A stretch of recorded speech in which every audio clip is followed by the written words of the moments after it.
Oh my god, guys, I am so excited for today. We're going to somewhere really awesome. We're going to DAE.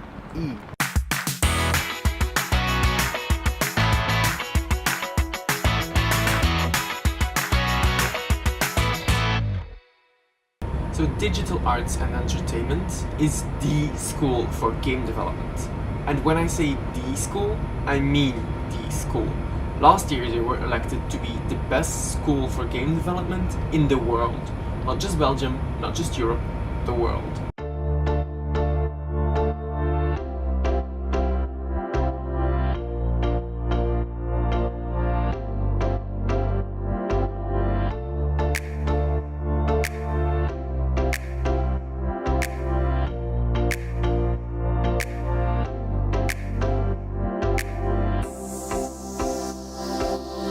Come on, guys. So we've arrived in Kortrijk. We're almost there and I'm kinda nervous. I hope you're excited just as I am. And see you in a minute.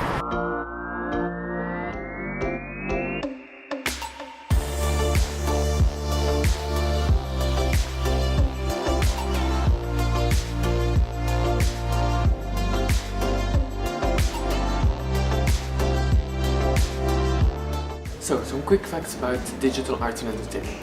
The course was started up in 2006. They worked together with national and international partners to create the best curriculum possible. But there are 4 majors that you can choose from.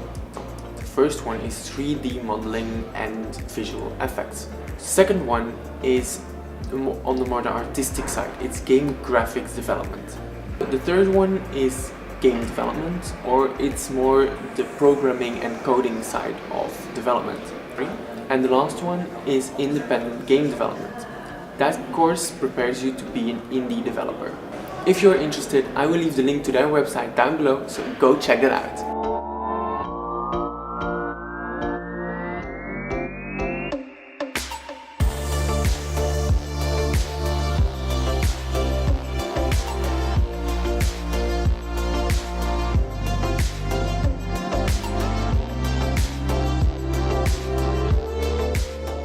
During the day, I met up with 2 students to sit down for an interview.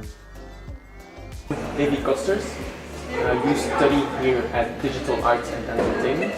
Which major do you follow? I major in 3D production and visual effects. I follow game development, so that's aimed at the technical side of game production.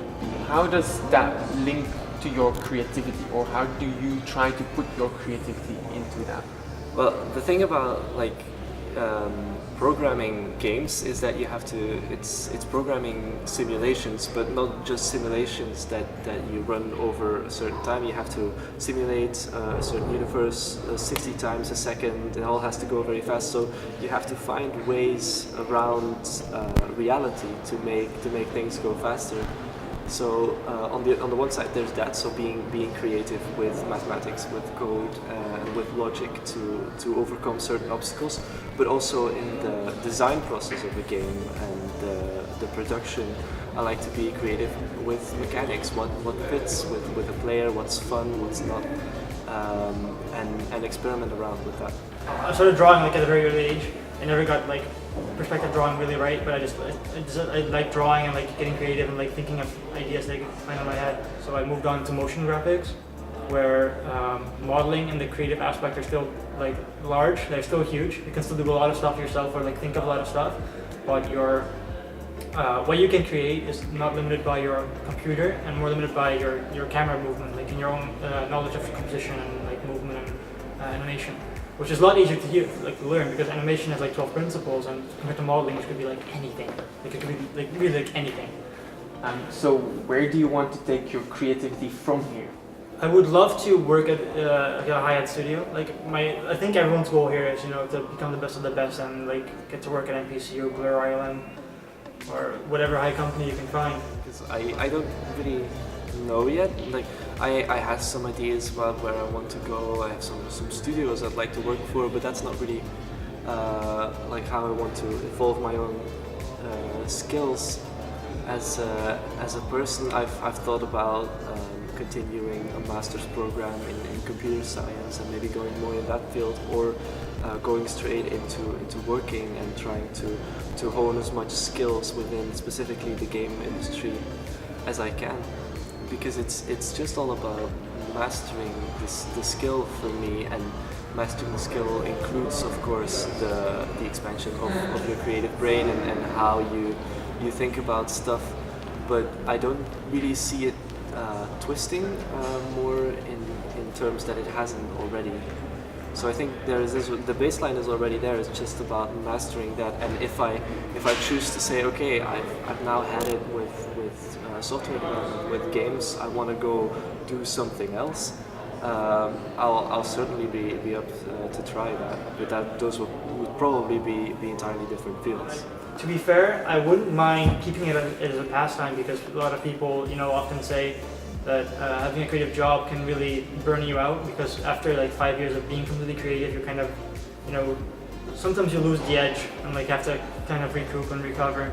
The skills that you have achieved now and the skills that you're talking about, if someone wants to achieve what you're doing or what you're trying to do, what would you suggest them to do to get those skills? Pick up 3ds Max, or pick up Maya, or pick up like something from Autodesk that people use in the visual effects industry or wherever industry you want to go, and learn that beforehand so that you have adequate experience once you arrive here.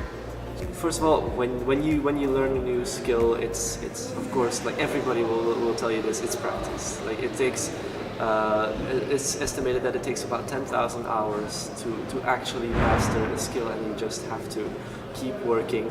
But also, certainly not lock yourself into a certain point of view, because that can be dangerous, especially when dealing with code. When teachers or instructors tell you about, like, oh, I would solve this like this, like these are the steps. You don't have to like lock yourself for the rest of your life to those steps. It's very it's encouraged that you also find your own ways around it and research a lot, because with code and with mathematics, it's really just a blueprint you can use to go all like different ways around your problems and find them yourselves.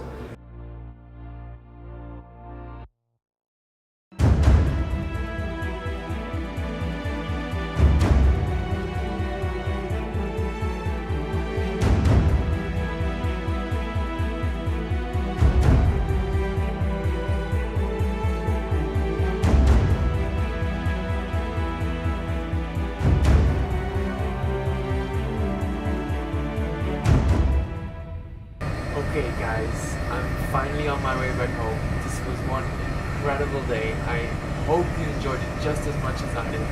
If you did, please like this video, subscribe if you haven't already. So much thanks to DAE that I could go and visit there. Check them out because it's a really incredible school. Thanks guys, and I hope to see you